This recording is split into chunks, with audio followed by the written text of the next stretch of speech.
Hello and welcome to another edition of Sparky Help. This time make a 45 flat 90 gusset bend. Please like, share and subscribe. Thank you very much. So without further ado, let's get started. It depends which way you wish to turn the bend. So make sure you know when you transfer to the back, which is the best way to work, that it will go the opposite direction. So here I am marking out the back bend, which will be 200. And then we're going to do a 45 away from that. And this will indicate the first of your 45-degree bends.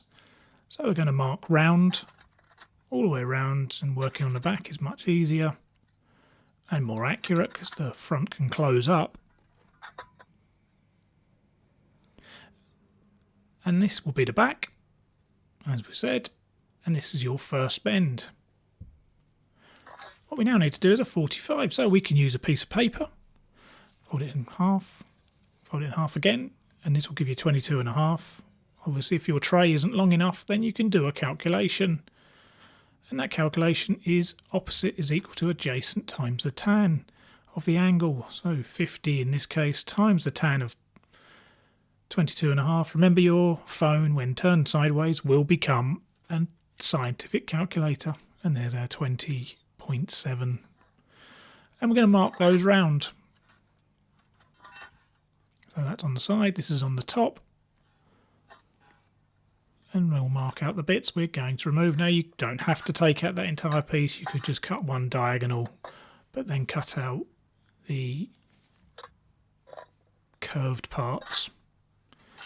And then we're going to mark away from the first line that we put on to mark our centre, and then we've got our centre mark.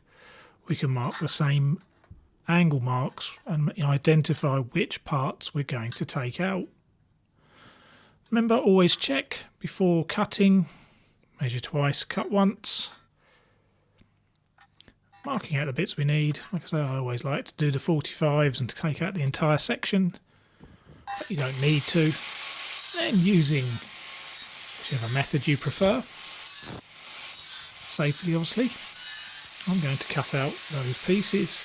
Remember, try to cut down at the angles, otherwise when it comes together there'll be holes. So when you cut down, put your saw at the same angle that the lines are going down on, which I hopefully have got there. And we'll take those little bits out. Got to mark those ones up, but we'll take the top edges off. And that takes us those bits. Don't leave those bits lying about. And there's a fair bit of filing to do. Obviously this is containment, so it's to protect our cables. So file them up. I know this needs a little bit more, so I'll do that in a mo. But I'm going to score those edges. Why do I want to score them? So when I bend them with my hands, hopefully it will be a lot easier. And then we slide one inside the other and we put it in our 45 mark. That's had a fair bit of filing since, again, to try and clean up. Once we get it in that position, we try and bend those down. I don't think I scored them enough, so when I go out of shot, I get a pair of pliers on them, which did the trick. And we put some fixings holes in, and these ones on the back, obviously you can't put nuts and bolts, but they could be fixings through, but ones on the sides.